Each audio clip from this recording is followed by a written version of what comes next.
Hi. അപ്പോൾ ഇന്ന് ഇച്ചൂട്ടൻ്റെ ഇരിക്കുന്നത് നമ്മുടെ മുഴുവൻ മല്ലിയാണ്. നമ്മളിന്നൊരു പരീക്ഷണം ചെയ്യാൻ പോവാണ്. കുറേ വീഡിയോസ് കണ്ടു. മുഴുവൻ മല്ലി ഇങ്ങനെ അതൊന്ന് സ്പ്ലിറ്റ് ചെയ്യിപ്പിച്ചിട്ട് 24 മണിക്കൂർ വെള്ളത്തിൽ ഇട്ടിട്ട് ഒന്ന് നട്ട് വെക്കുകയാണെങ്കിൽ മല്ലിയില കിളിക്കുമെന്ന്. അപ്പം നമ്മളൊന്ന് പരീക്ഷ നോക്കിയാലോ എന്ന് വിചാരിച്ചു. ഓക്കെ, അതിപ്പോൾ നന്നായിട്ട് പ്രസ് ചെയ്യും.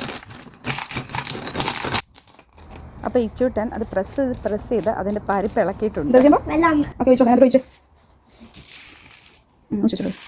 ഓക്കെ, അപ്പം മല്ലിയിലയൊക്കെ നമ്മൾ ഒരു 24 മണിക്കൂർ വെള്ളത്തിട്ടിട്ട് 2 ചട്ടിക്കകത്ത് ഇങ്ങനെ പാകിയായിരുന്നു. അപ്പോൾ ഇതാണ് നമ്മുടെ റിസൾട്ട്. ഇതിനകത്ത് ഒരു വട്ടം മല്ലിയില ഞാൻ ഒരു ചിക്കൻ കറിക്ക് എടുത്തായിരുന്നു. കാരണം അതിനകത്ത് ഒരു ചെറിയ പൂക്കളൊക്കെ വരാൻ തുടങ്ങിയായിരുന്നു. നല്ല സ്മെല്ലാണ് ഇതിനകത്ത്, നല്ല മണമാണ്. എനിക്ക് തോന്നുന്നു ഇപ്പോഴും ഇതിനകത്തുനിന്ന് മുള പൊട്ടി വരുന്നുണ്ട്. ഒരു 48 ഹവേഴ്സൊക്കെ വെക്കുകയാണെങ്കിൽ ഇതിൽ നല്ല റിസൾട്ടായിരിക്കും. പെട്ടെന്ന് കിളിർന്ന് വരാൻ അതിന് ഈസി ആയിരിക്കും. അപ്പം ഒരു ചട്ടിയിലേ ഉണ്ടായുള്ളൂ, മറ്റേതിൽ സ്നെയിലൂട്ടം കൊണ്ടുപോയി നമ്മുടെ